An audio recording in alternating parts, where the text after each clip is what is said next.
പോയിന്നെ ബാലകൃഷ്ണായിട്ട് വന്നോ? മംഗളത്തെ ഉണ്ണിത്താനെ അന്വേഷിച്ച് ഓഫീസിലേക്ക് പോയിരിക്കുക. ബാലകൃഷ്ണൻ അറിയാമല്ലോ എന്റെ തിരക്ക്. ഉത്സവ കമ്മിറ്റിയുടെ പ്രസിഡന്റ് എന്ന നിലയിൽ ഇവിടുന്ന് മാറാൻ പറ്റില്ല. എന്നാലും ഇയാളുടെ കാര്യം ഞാൻ അന്വേഷിച്ചിരുന്നു. തന്നെ പോലെ ഡിസ്റ്റിങ്ഷനോട് MSc പാസ്സായ 2 ആപ്ലിക്കൻസ് വേറെയുണ്ട്.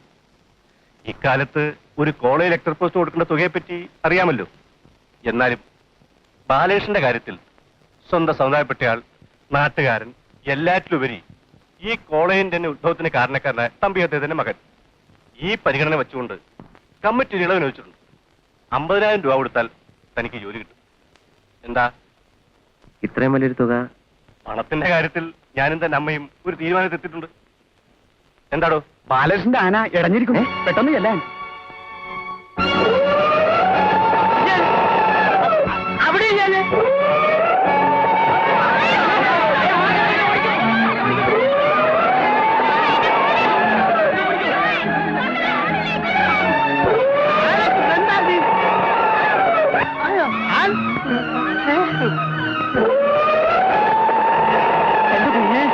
എങ്ങോട്ടേ ഓടണേ?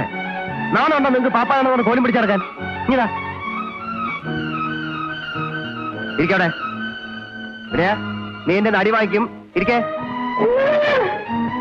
വിനയ, നീ എന്റെ വാങ്ങിക്കും. അവിടെ ഇരിക്കാൻ. അനുസരിക്കില്ല നീ. അവിടെ ഇരിക്കാൻ.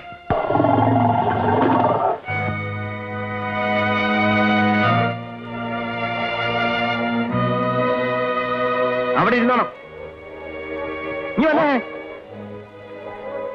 എന്താ ഉണ്ടായത്? എഴുന്നള്ളത്തിന് കൊണ്ടുപോയപ്പോ ഉണ്ടായത് ഉണ്ണിത്താന്റെ അനിയെ നടുക്കിൽ നിർത്തി നെറ്റിപ്പട്ടം കെട്ടിയപ്പോ ഇതുപോലെ ഒരു അരിശം ഞാൻ കണ്ടില്ല. കല്ലിറിയ മട്ടില്. ആ മതി മതി. തിരുമേനി എവിടെ? തിരുമേനി നിങ്ങൾ ഇവിടെ നിന്നോ. ഞാൻ ഇവിടെ വെക്കണോ? എന്താ തിരുമേനി, കഴിഞ്ഞ 5-6 വർഷമായിട്ട് തിടമ്പ് എന്റെ വിനയന്റെ പുറത്തല്ലേ എഴുന്നള്ളിക്കാറ്? ഇന്നെന്താ മാറ്റി നിർത്തിയത്? അതെ, ദേവസ്വം പ്രസിഡന്റ് ഉണ്ണിത്താൻ പറഞ്ഞിരുന്നു. തിരുമേനി, ചില കാര്യങ്ങളില് മനുഷ്യരെക്കാൾ ബുദ്ധി കൂടും ആനയ്ക്ക്. വിളിച്ചു വരുത്തി അവമാനിച്ചാൽ സഹിക്കില്ല. എനിക്കും തോന്നി. ഇനി കുഴപ്പമൊന്നും ഉണ്ടാവില്ല. ഇയാളുടെ ആനയുടെ പുറത്തുനിന്ന് എഴുന്നള്ളിക്കാൻ തളമ്പ് ആനയെ കൊണ്ടുവന്നുള്ളൂ.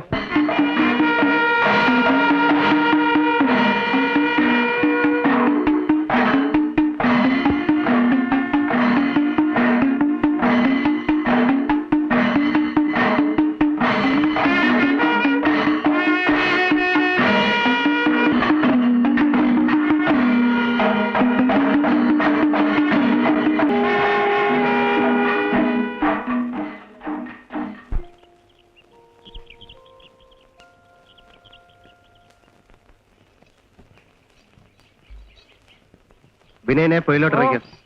ഞാൻ പെട്ടെന്ന് വരാം. ശരി, ഓടി നടാനാ. അപ്പോഴേ ഉത്സവം കഴിഞ്ഞ വർഷത്തെ പോലെയല്ല, ഈ പ്രാവശ്യം വളരെ ഗംഭീരായിരുന്നു.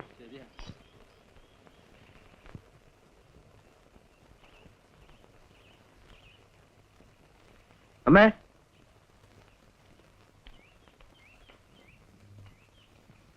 അമ്മേ. ബാലൻ ഉണ്ണിത്താനെ കണ്ടോ? 50,000 രൂപ ഡൊണേഷൻ കൊടുത്താൽ കോളേജിൽ ജോലി തരാമെന്ന്. അത് നടക്കില്ലമ്മേ. ഞാൻ അദ്ദേഹമായിട്ട് സംസാരിച്ചിരുന്നു, പറഞ്ഞില്ലേ? പണത്തിന്റെ കാര്യത്തില് നിങ്ങൾ തമ്മിൽ ഒരു തീരുമാനത്തിലെത്തിയെന്ന്. എവിടുന്ന് എടുത്തിട്ടാ അമ്മ ഈ കാശ് കൊടുക്കുന്നത്? ദൈവം എല്ലാറ്റിനും ഒരു വഴി കാണിച്ചു തരും മോനെ. ഞാൻ വേലപ്പാരെ ഇങ്ങോട്ട് വരാൻ പറഞ്ഞിട്ടുണ്ട്. എന്തിനാ? ചെറിയമ്മയോട് കാശ് ചോദിക്കാനോ? വെറുതെ നാണം കടാൻ. ഞാൻ കുളിച്ചിട്ട് വരാം.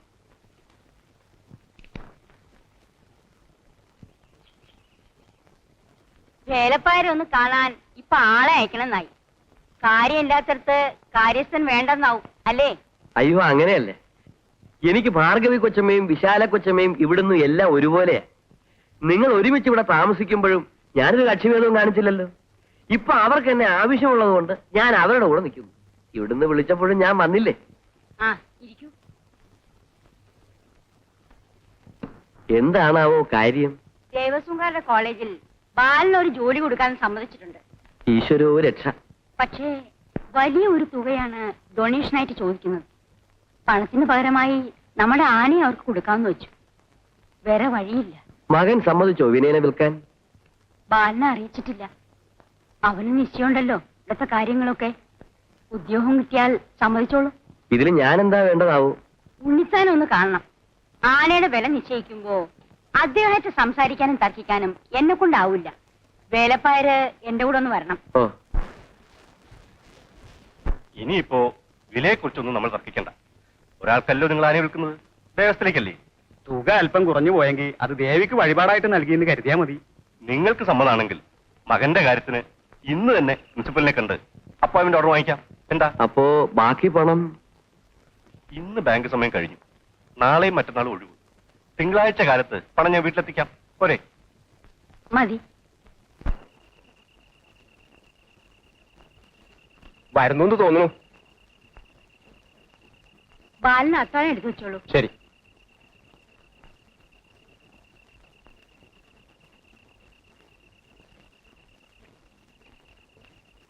ബാലിന് എവിടെയായിരുന്നു ഇതുവരെ?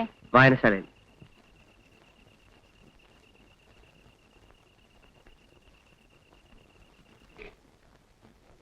ദാ, ഇനിയെങ്കിലും നിന്റെ അലച്ചിലൊന്ന് നിർത്ത്.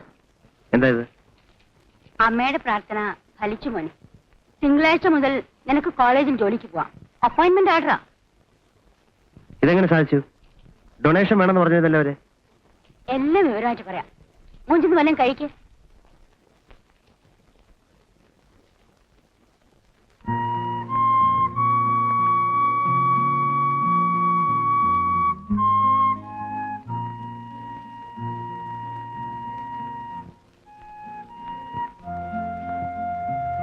വരട്ടെ, നീ ചോദിക്കേ.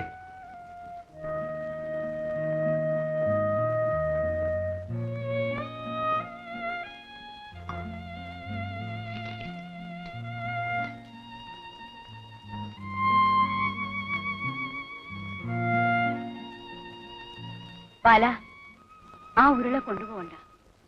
വിനയൻ അവിടെ ഇല്ല. നിന്റെ ജോലിക്ക് ഡൊണേഷൻ കൊടുക്കാൻ വേണ്ടി നമ്മുടെ ആനയെ ഞാൻ ദേവസ്വംകാർക്ക് വിറ്റു. അവരവനെ കൊണ്ടുപോയി. അമ്മേ,